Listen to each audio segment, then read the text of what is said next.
there everyone, my name is Dan Jensen, digital editor for Independent Australia, and it's time to take a look back at some of our top stories on IA. This week's editorial from managing editor Michelle Piney goes into the power play by the political elite, including Christian Porter, Andrew Laming, and journalist Peter Van Onselen, where Professor Gemma Carey has been bullied and sued over a comment that she made on Twitter, which she deleted and apologised for. Michelle writes, "While happy to enjoy the safeguards of parliamentary privilege, launching defamation lawsuits against private citizens, members of media, or even comedians for daring to hold them to scrutiny is now de rigueur for politicians and their privileged mates. In a string of defamation proceedings, Coalition MPs John Barilaro, Peter Dutton, Christian Porter, Andrew Laming, and News Corp journalist Peter Van Onselen have let loose on members of the public to contain any potential loose tongues and shut down any future scrutiny of their alleged unsavoury activities or those of their mates." The story was also covered by Hayden O'Connor, who wrote, "Fortunately, Twitter has had enough of privileged, consequence-avoiding, oversensitive, power-abusing politicians and journalists. Thanks to the many tweets of Independent Australia columnist Dr. Jennifer Wilson, the legal threats made by the litigious trio became common knowledge amongst the #Ozpol cohort of the Twitter sphere. By drawing attention to the case, Porter, Laming and Van Onselen ended up receiving a backlash on social media for abusing their power.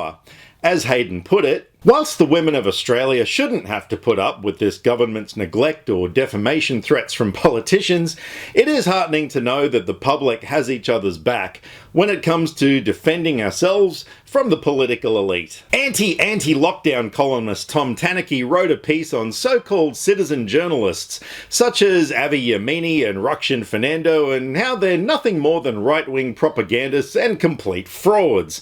In his article, Tom questions the validity of labelling them journalists, saying, "I want to disconnect these figures from a label that allocates them esteem they don't deserve.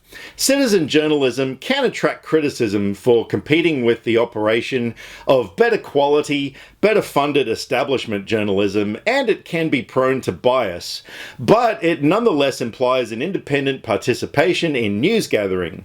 That in itself infers objectivity. Even the term street journalism implies a documentarian role. But the deep dishonest subjectivity of these figures is their most defining trait. That excludes them from the journalist title at all." Finally, we had an exclusive story by Anthony Clan in our ongoing investigation into New South Wales corruption. Anthony revealed that financial reports from the Australian Clay Target Association have shown some discrepancies that raise some questions pertaining to the $5.5 million New South Wales government grant, all of which were recently investigated by the New South Wales ICAC.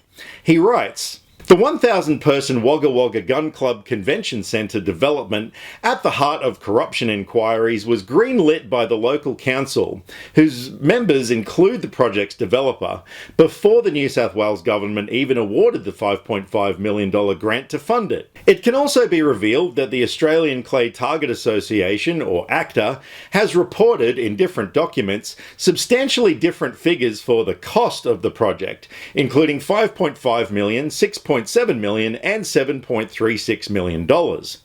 Investigations by the Claxons suggest that up to $1 million of the $7.36 million cost of the convention centre reported in ACTA's accounts appears to be unaccounted for.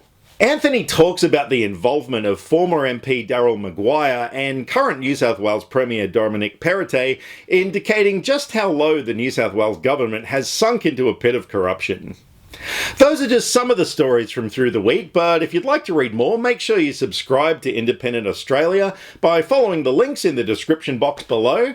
And thank you for watching, and we'll see you next time on IA.